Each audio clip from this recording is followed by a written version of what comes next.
1941 সালের 7ই আগস্ট, বাংলা 22শে শ্রাবণ, বেলা 12টা 10। কবিগুরু রবীন্দ্রনাথ ঠাকুরের ইন্দ্রপতন। সেই বার্তা ইথার তরঙ্গ মারফত অগণিত মানুষের প্রাণে সঞ্চারিত হইল 12:30 নাগাদ। জোড়া সাঁকোয়ে যখন শুরু হইল শেষ যাত্রার প্রস্তুতি, আকাশবাণীতেও ব্যবস্থা ছুঁইল তুঙ্গমাত্রা।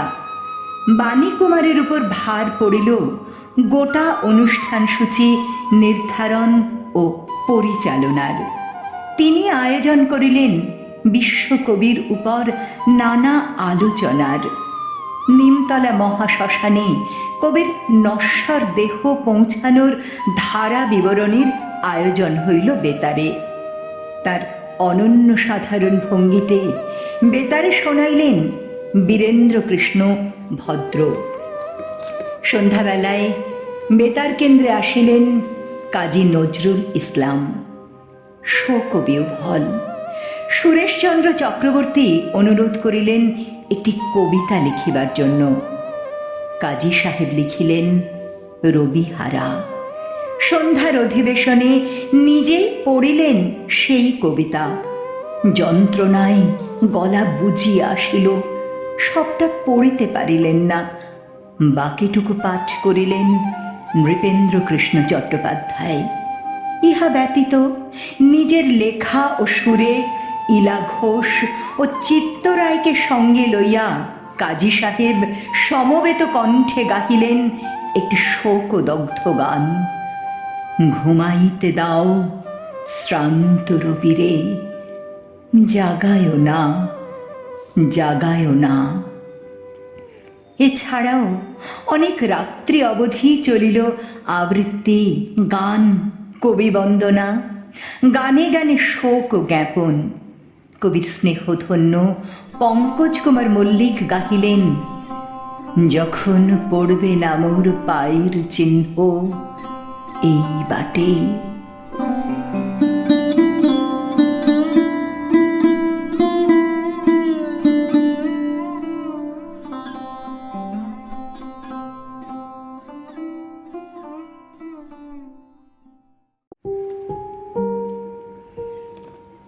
দুপুরের রবি পড়িয়াছে ঢলে অস্তপথের কোলে।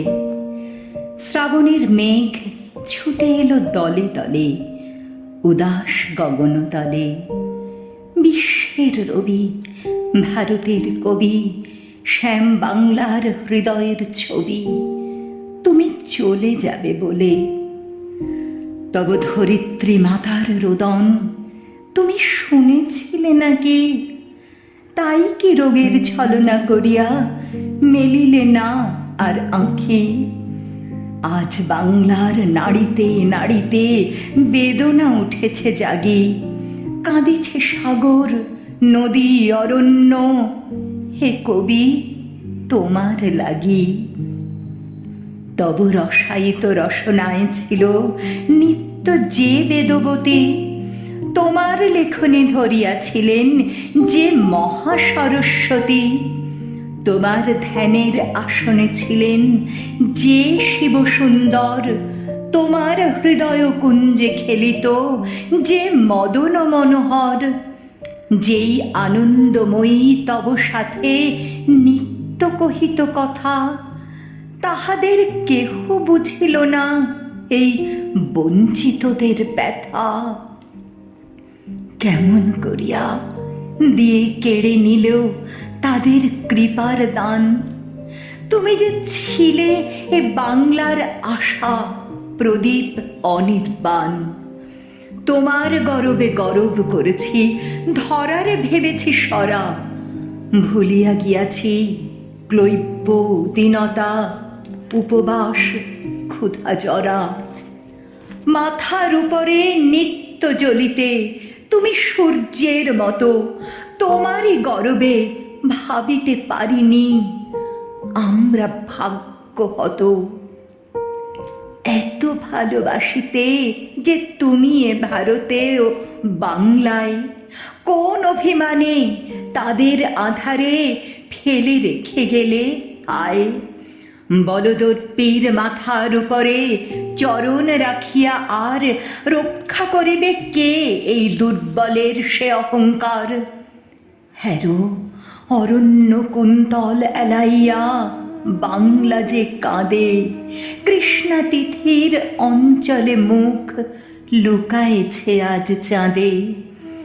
শ্রাবণ মেঘের আড়াল টানিয়া গগনে কাঁদিছে রবি, ঘরে ঘরে কাঁদে নরনারী, ফিরে এসো আমাদের কবি।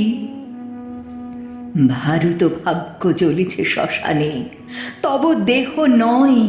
আয়, আজ বাংলার লক্ষ্মীশ্রীর সিঁদুর মুছিয়া যায়। আজ প্রাচ্যের কাব্যছন্দ সুরের সরস্বতী তোমার শ্মশান শিখায় দগ্ধ করিল চাঁদের জ্যোতি। এত আত্মীয় ছিলে তুমি বুঝি, আগে বুঝে নাই কেহ। পথে পথে আজ লুটাইছে কোটি অশ্রুসিক্ত দেহ। যে রসলোক হতে এসেছিলে খেলিতে এ পৃথিবীতে, সেথা গিয়া তুমি মোদেরে সরিয়া কাঁদিবে নাকি নিভৃতে? তোমার বাণীর সুরের অধিক প্রিয়তম ছিলে তুমি, বাংলার শ্রীর চেয়ে ভালোবেসেছিলে এ বঙ্গভূমি। আশ্বাস দাও হে পরম প্রিয় কবি, আমাদের প্রাণে ফিরে আসিবে নবরূপ লয়ে আবার মোদের টানে। এত রস পেয়ে নিরস শীর্ণ ক্ষুধিত মানুষ তরে কেন কেঁদেছিলে, কেন কাঁদাইলে আজীবন প্রেম ভরে? শুনেছি সূর্য নিভে গেলে হয় সৌরলোকের লয়, বাংলার রবি নিভে গেল আজ, আর কাহারও নয়। বাঙালি ছাড়া কি হারালো বাঙালি কেহ বুঝিবে না আর। বাংলা ছাড়া এ পৃথিবীতে এত উঠিবে না হাহাকার। মোদের আশার রবি চলে গেলে নিরাশা আধারে ফেলে, বাংলার বুকে নিত্য তোমার শ্মশানের চিতা জেলে। ভূ ভারত জুড়ে হিংসা করেছে এই বাংলার তরে, আকাশের রবি কেমনে আসিল বাংলার কুঁড়ে ঘরে? এত বড়, এত মহৎ বিশ্ববিজয়ী মহামানব বাংলার দিনহীন আঙিনায় এত পরম উৎসব, স্বপ্নেও আর পাইব কি মোরা? তাই আজি অসহায় বাংলার নরনারী কবিগুরু সান্ত্বনা নাহি পায়। আমরা তোমারে ভেবেছি শ্রী ভগবানের আশীর্বাদ, সে আশিস যে লয় নাহি করে মৃত্যুর অবসাদ। বিদায়ের বেলা চুম্বন লয়ে যাও তব শ্রীচরণে, যে লোকেই থাকো হতভাগ্যে জাতিরে রাখিও মনে। যে লোকেই থাকো হতভাগ্যে জাতিরে রাখিও মনে।